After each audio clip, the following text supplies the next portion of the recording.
आता है। नॉर्मल जो शुगर के पेशेंट है कितने से वो अरसे होगा। में ठीक, आउटकम क्या है उसका?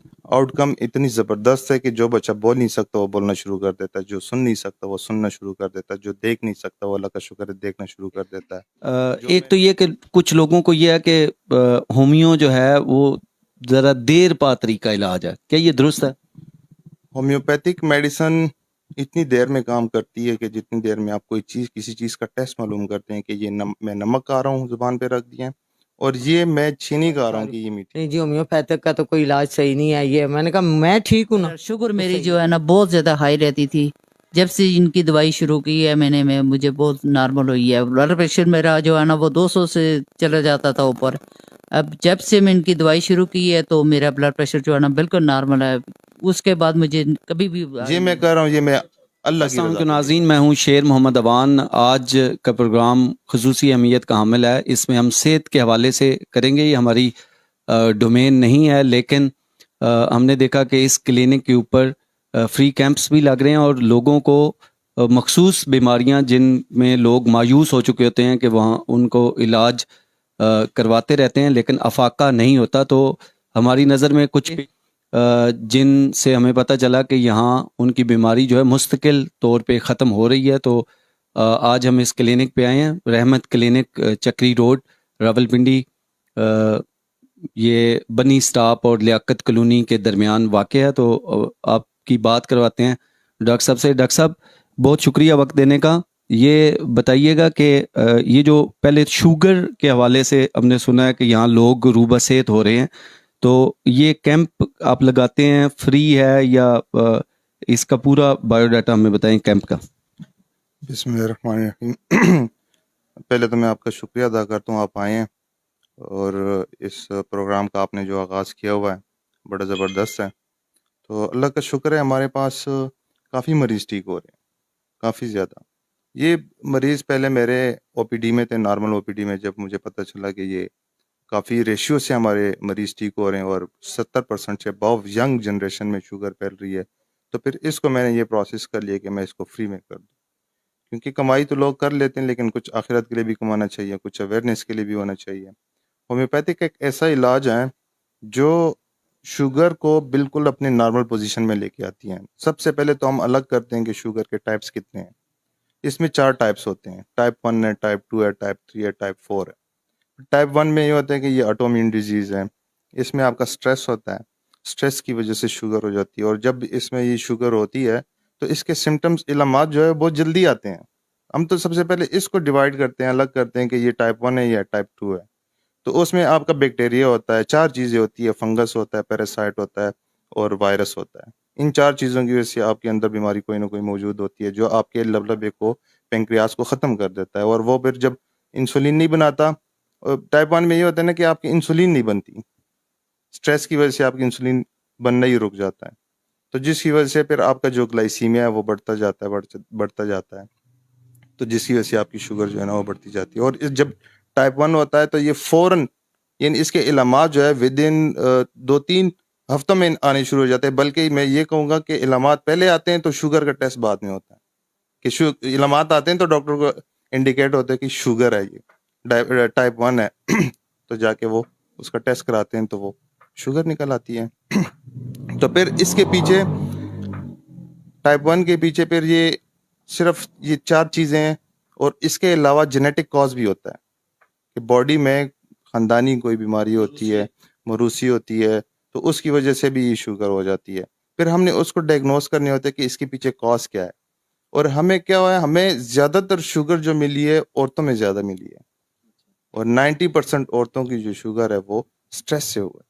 अब टाइप 2 क्या है? टाइप 2 हमारे पास मेटाबॉलिक डिसऑर्डर है, यानी आपका मोटापा, आपका लाइफस्टाइल। वो कहते हैं ना शुगर लाइफस्टाइल है, लेकिन वो सारी शुगर लाइफस्टाइल नहीं है। टाइप 1 अलग है, टाइप 2 अलग है। टाइप 2 जो है वो आपका लाइफस्टाइल है। उसमें क्या होता है, उसमें सेल के ऊपर इतनी चर्बी होती है, उसमें इंसुलिन बनती है, पेंक्रियास जो है वो इंसुलिन बना, मतलब उसका लबलबा का इशू नहीं है। मतलब का इशू नहीं होता। उसमें फैट होता है, मोटापा होता है। और फैट कहाँ होता है? फैट आपके सेल के ऊपर होता है। सेल के अंदर जाने का वाहिद इंसुलिन के पास एक चाबी होती है कि वो उसका ताला खोल सकते, अंदर जा सकता है। इंसुलिन का क्या काम होता है? आपके बॉडी के अंदर जो ग्लाइसीमिया होता है उसको एनर्जी में कन्वर्ट करके सेल के अंदर लेके जाता है, और सेल के अंदर जाके जरे जरे तक पहुंचता है। जरा जरा वहाँ पे क्या है आपका, वहाँ पे जीन्स है, वो वहाँ तक पहुंचता है और ये लेके जाता है। लेकिन टाइप 2 में आपका सेल के ऊपर चर्बी इतनी होती है, फैट होता है कि वो इंसुलिन अंदर नहीं जा सकता, इसलिए उसमें आपको गैंग्रीन भी मिलेगा, और उसमें आपको जो जख्म होता है वो ठीक भी नहीं होता जल्दी। लेकिन उसमें क्या होता है, उसके इलामात जो है वो 10 साल, 5 साल या 15 साल के बाद आते हैं। हाँ, तो इस बेस को हम अलग करते हैं, तो अल्लाह का शुक्र है हमारे पास शुगर ठीक हो रही है। और 3 और 4? 3 और 4 में ये होता है, एक में ब्रेन डिसऑर्डर है, वो रिस्पॉन्स नहीं देते इंसुलिन को, और एक जो है वो जेस्टेशनल है, हार्मोनल प्रॉब्लम तो जो इसके लिए आप टेस्ट करते हैं या टोटली, क्योंकि होमियो तो सिम्टम बेस है ना, अब कुछ लोग अच्छे सिम्टम्स बता सकते हैं, कुछ नहीं बताते, तो इसको आप फिर किस तरह से डायग्नोज करते हैं? ये असल में ये होता है ना कि जिन लोगों को अपने इलामात का पता होता है वो हमें इलामात बता देते हैं। बाकी देखें, टेस्ट वो किसी का मिरास नहीं है, वो किसी भी वे ऑफ ट्रीटमेंट का 122 वे ऑफ ट्रीटमेंट है, किसी भी वे ऑफ ट्रीटमेंट का मिरास नहीं है। हम लेते हैं, हम बैक्टीरिया को देखते हैं, हम वायरस को देखते हैं, हम फंगस को देखते हैं, कैंडिडा को देखते हैं, वायरस में हम ओसोलिकोकस को देखते हैं, कैंसर को देखते हैं, बैक्टीरिया में हमारे पास क्लाइमेडिया है, इकोलाई है, ये निमोकोकस है, क्लेब्सिella है, स्ट्रेप्टोकोकस है, स्टेफलोकोकस है। अच्छा, होमियो होमियो होमियो की हमारी नज़र में कोई मखसूस टेस्ट लैब्स इस तरह पाकिस्तान जैसे मुल्क में नहीं है, तो ये फिर एलोपैथी के जरिए ही आप टेस्ट करवाते हैं या कोई होमियो का भी सेंटर है? नहीं, मैं आपको एक चीज बता दूं, एलोपैथिक और होम्योपैथिक ये एक वे ऑफ ट्रीटमेंट क्यूरेशन के नाम है। ये जो टेस्ट है, लेबोरेटरी है, डिजीज है, ये किसी का मिरास नहीं है, ना हिकमत का है, ना चाइनीज का है, ना मैं बता रहा हूँ ना कि 122 वे ऑफ ट्रीटमेंट है। इसमें किसी की भी ये मिरास नहीं है कि ये टेस्ट है। टेस्ट सारे कर सकते हैं, वो एक बीमारी की तशखीस होती है। हम हमारे पास अगर टेस्ट ना भी कराएं, एक औरत को बिठा दे, उसको इवन के हम बचपन तक चले जाते हैं कि उसको कुत्ते ने या किसी चीज ने काटा हुआ है, वो भी इलामात हम लेके तो हम कर लेते हैं। होम्योपैथिक एक वाहिद ऐसा तरीका है जो आपको सस्ते से सस्ता इलाज फराहम करता है, और आपको ज्यादातर टेस्टों से भी इसको आपको बचा लेता है। इसकी मैं आपको एक मिसाल दूं, मेरे पास कुछ पेशेंट आए थे दूसरे मुल्क से, और वो टेस्ट सिर्फ इंडिया के मुंबई शहर में होते हैं, और वो है जेनेटिक को जीन्स को मालूम करना कि ये कौन सा जीन्स है। तो वो पेशेंट मेरे पास दुबई से आए थे।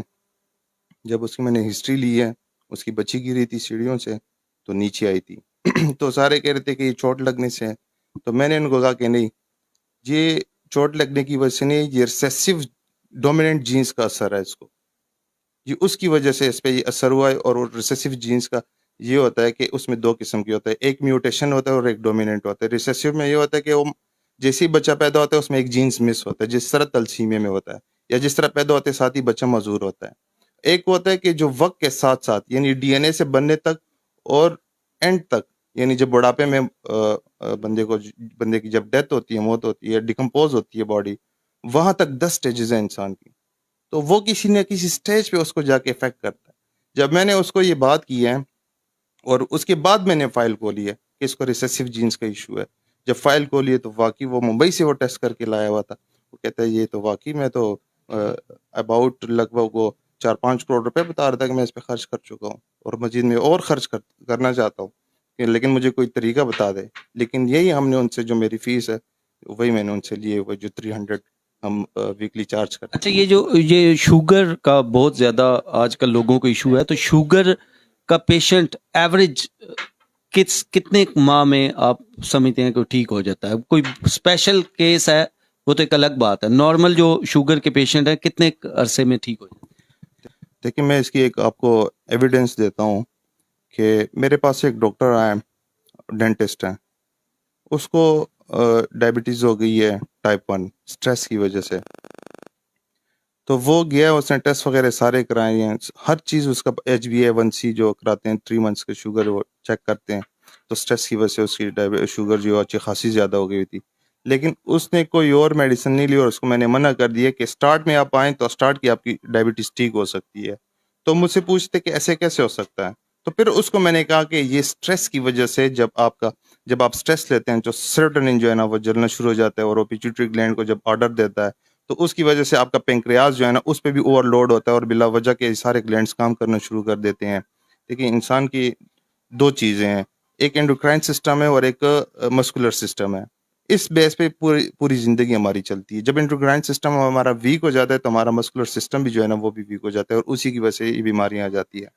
तो उसके जब मैंने ट्रीटमेंट स्टार्ट किया विद इन 2 मंथ्स उनकी डायबिटीज़ नॉर्मल हो गई, टाइप 1 नॉर्मल हो गई। इवन कि वो पहले डॉक्टर के पास गया जो सबसे पहले गया हुआ था, कोई डायबिटीज़ का स्पेशलिस्ट था।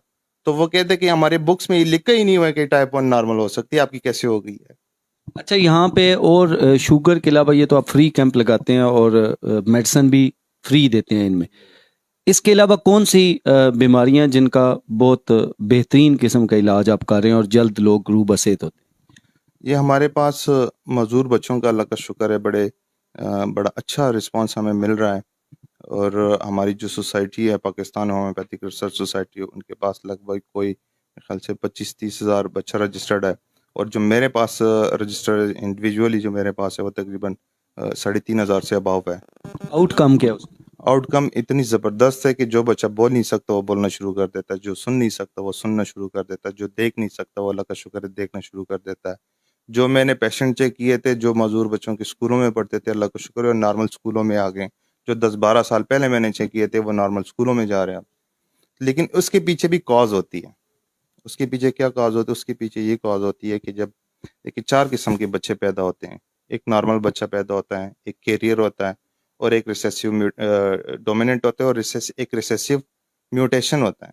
ये जब एक डीएनए बनता है उसमें 23 क्रोमोसोम्स माँ के होते हैं और 23 क्रोमोसोम्स बाप के होते हैं। तो उस डीएनए के अंदर 46 क्रोमोसोम्स होते हैं और 46 क्रोमोसोम्स में हर एक क्रोमोसोम्स में 3000 से अबव जीन्स मौजूद हैं। तो उसको अगर मल्टीप्लाई करें तो अच्छे खासे जीन्स बनते हैं और डे बाय डे बढ़ते जा रहे हैं, इन्वेस्टिगेट हो रहे हैं। हमारे पाकिस्तान के भी बड़े अच्छे नामी ग्रामी कोई डॉक्टर उन्होंने भी वर्ल्ड को जीन्स दरियाफ्त किए हुए हैं। तो इस बेस पे हम इसका ट्रीटमेंट करते हैं कि जब इस तरह के माजूर बच्चे पैदा होते हैं तो उसके पीछे कोई ना कोई वजह होती है, कोई ना कोई जीन्स मिस हुआ होता है, ये मदर की तरफ से भी और बाप की तरफ से भी। जब दोनों की तरफ से जीन्स मिस हुआ होता है तो बच्चा यानी जैसे डीएनए बनता है उसमें जीन्स मिस होता है तो वो माजूर होता है। और फिर एक होता है कि वक्त के साथ साथ माजूर होता है, वो डोमिनेंट होता है। वो माँ बाप दोनों की तरफ से आता है लेकिन वो डोमिनेंट होता है, वो बाद में उसका जीन्स जो है ना वो मिस हो जाता है। फिर एक होता है कैरियर, और कैरियर जो होता है वो जब बच्चा पैदा होता है या माँ की तरफ से या बाप की तरफ से किसी एक तरफ से ये जीन्स मिस हुआ होता है लेकिन एक तरफ से होता है, वो कैरियर होता है। लेकिन उसको जब पार्टनर आगे से मिलता है कैरियर, तो फिर उसके आगे बच्चे जो है ना वो माजूर पैदा होते हैं और एक जो है नॉर्मल बच्चे पैदा होते हैं। तो ये जीन्स कौन मिस करता है?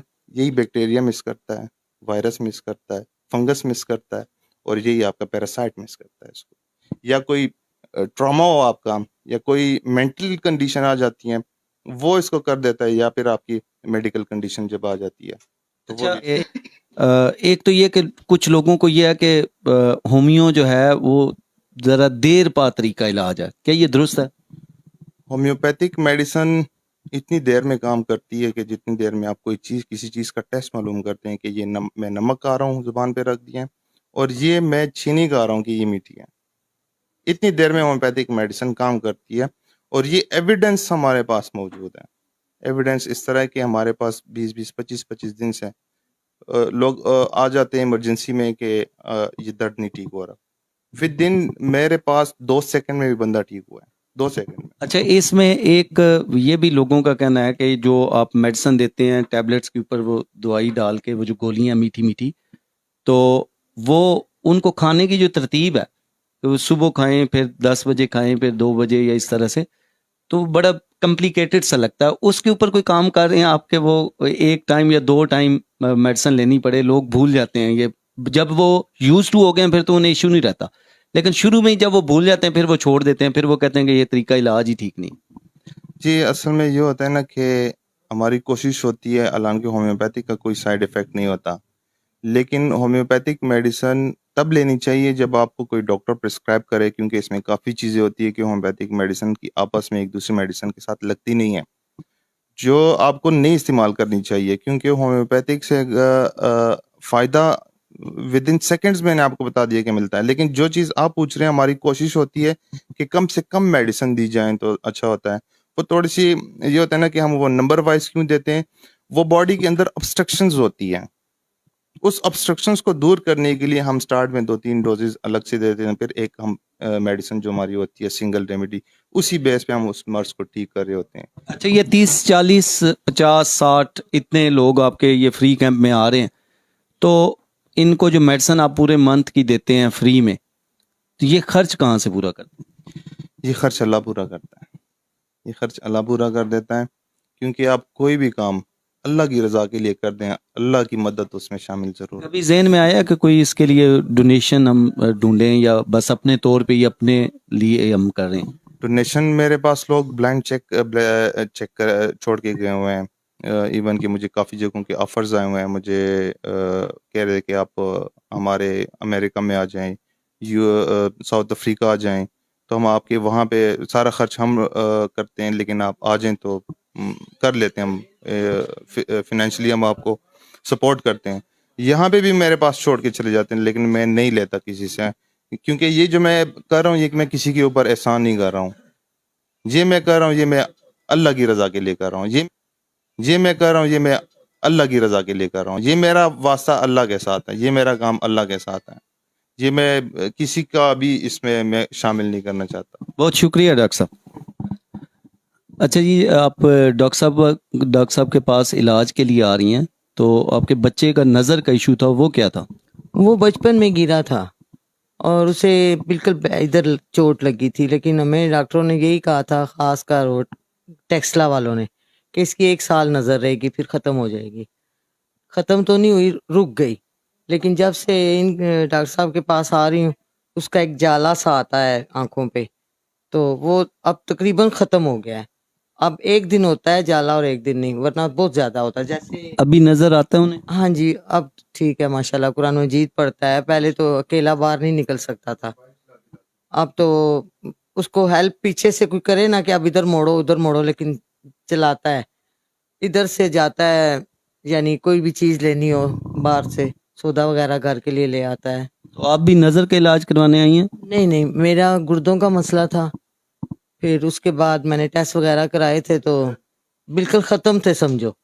फिर इन्हीं से डॉक्टर साहब से दवाई ली। मैं हालांकि दूसरे अस्पतालों में गई हूँ, तो मैंने तो कहना पड़ा कि मैं ऐसे ऐसे दवाई खा रही हूँ, नहीं जी होम्योपैथिक का तो कोई इलाज सही नहीं है। ये मैंने कहा मैं ठीक हूँ ना, तो सही है, मेरे इतने मसले आलू हैं, तो फिर मैं तो यही कहूँगी ना कि सही है। तो आप जब इधर से आपको सेहत मिल रही है, तो आप फिर गई क्यों है वहाँ? नहीं, वो टेस्ट करवाने गई थी, डॉक्टर साहब ने खुद ही कहा था टेस्ट करवाएं। आप शुगर पेशेंट हैं? जी, तो कब से इलाज करवा रही हैं? मैं तकरीबन 6 महीने से करवा रही हूँ यहाँ से। क्या फ़र्क पड़ा आपको? बहुत फर्क पड़ रहा है मुझे। वो टेस्ट रोज़ाना कोई चेक करती हैं या महीने बाद टेस्ट करवाती हैं, कैसे पता चलता है? नहीं, रोज़ाना चेक करती हूँ मैं शुगर। क्या शुगर है? पहले मेरी शुगर तकरीबन 500-600 तक जाती थी, अब खाली पेट जो है ना वो 120, 30, 40 तक तकरीबन चली जाती है, तो खाना खाने के बाद 250, 200 तक जाती है और उसके बाद फिर नॉर्मल हो जाती है। अच्छा, शुगर में जो जिस्म में डिमोलिश होना शुरू होता है, थकावट होती है, कमज़ोरी होती है, वो भी कम हुई है या नहीं? जी, कुछ फ़र्क तो पड़ा है। बहरहाल ये है कि मुझे और भी काफ़ी बीमारियां हैं, फिर उसकी वजह से भी जो है ना वो मसला बनता है। बहरहाल शुगर मेरी जो है ना बहुत ज़्यादा हाई रहती थी, जब से इनकी दवाई शुरू की है मैंने मुझे बहुत नॉर्मल हुई है। ब्लड प्रेशर मेरा जो है ना वो 200 से चला जाता था ऊपर, अब जब से मैं इनकी दवाई शुरू की है तो मेरा ब्लड प्रेशर जो है ना बिल्कुल नॉर्मल है। उसके बाद मुझे कभी भी हाई नहीं हुआ। दूसरी गोलियां छोड़ दी हैं? हाँ, दूसरी गोलियां मैंने छोड़ दी हैं। मैं बहुत कीमती हाई पावर की गोलियां इस्तेमाल करती थी, मगर वो मैंने छोड़ दी हैं, वो घर में पड़ी हुई हैं, मैं नहीं इस्तेमाल करती हूँ, सिर्फ इनकी दवाई इस्तेमाल करती हूँ। तो कितना खर्च आ जाता है इस दवाई पे? खर्चा तकरीबन नहीं, ये तो जो कैंप की दवाई मिलती है ना ये तो फ्री मिलती है ना हमें। ये इसमें तो टोटल टोकन के बस 20 रुपए होते हैं, बाकी सब फ्री मिलती है। शुक्रिया। फिरना जरा सही कर सकूं, बल्कि कहती हूँ जो हाथ पकड़े मुझे उठाए। आप याद है ना ऐसे ऐसे चिढ़ आपकी आवाज ऊंची जी, कर। आपका नाम क्या है जी? क्या है? आपका नाम क्या है? नाम शिराज यूसुफ जरानी। तो आपकी आंख का इशू था, आंखों का इशू था? आंखों का मसला था मुझे, अच्छा तो लेकिन मैं पहले इनके पास आया था अरकनेशा दर्द के लिए, तो इन्होंने मेहरबानी की साथ आंखों की दवाई भी दे दी। अच्छा तो अल्लाह का फजल करम से मुझे 1 महीने बाद ही फ़र्क महसूस हुआ कि बिनाई बेहतर हो रही है। तो मैंने फिर बहुत दिलचस्पी से इनकी दवाइयाँ खाना शुरू किया। तो अब अल्लाह के फजल करम से तकरीबन 6-7 महीने पहले जैसी नज़र थी ना, वो काफ़ी ख़राब थी। तो अब जो मैंने ये इस महीने नोट किया कि काफ़ी बेहतर हो गया। अभी डॉक्टर साहब ने कौन से रंग के कपड़े पहने हुए हैं? कहना डॉक्टर ने केड़े कपड़े पाए केड़े कलर दे? अभी तो इन्होंने ये वाइट हाँ जी वाइट है। और क्लीन शेव किया हुआ इन्होंने। अच्छा जिंदाबाद। अभी तो मैं हालांकि आज जाला भी है, लेकिन अच्छा। मेरा अब जो है ना 24 घंटे जाला रहता है आंखों में, तो फिर अगले 24 घंटे जाला गायब होता है। आज जाला होने के बावजूद जो है ना मुझे बेहतर दिखाई दिया। एक मिनट डॉक्टर साहब ये कह रहे हैं कि आंखों में जाला रहता है 24 घंटे और उसके बाद अगले 24 घंटे खत्म हो जाता है, ये क्या इशू है? जी असल में इनके जो सेल्स हैं, मसल्स बहुत ज्यादा वीक है। इसको जो चोट लगी थी, इसके मसल्स पे हम काम कर रहे हैं, इसकी मसल्स को हम स्ट्रेंथ दे रहे हैं और इसकी नजर वापस आ रही है। ठीक है, इंशाल्लाह तो और बेहतर ये सारे लोग पेशेंट हैं या ये आपकी टीम का हिस्सा है? ये हमारे टीम के ही हिस्सा ही है। ये डॉक्टर फैसल साहब फैसलाबाद से हैं और एक इस्लामाबाद से हैं और वो आगे जो है वो वजीरिस्तान से आए हुए हैं। आगे डॉक्टर साहब मसवात से आए हुए हैं। ये डॉक्टर साहिबान है, ये हरिपुर से आए हुए हैं। तो ये हम मंथली लाजमी बैठते हैं, तो बहुत कुछ जो जितना भी मेरा एक्सपीरियंस होता है मैं इनके साथ शेयर करता हूँ। और ये जब अप्लाई करते हैं, ये सिर्फ नहीं कि मेरे पास ही मरीज ठीक हो रहे हैं, और जो मेडिसिन हम इनको बताते हैं और ये अप्लाई करते हैं और इनके पास भी मरीज ठीक हो रहे हैं।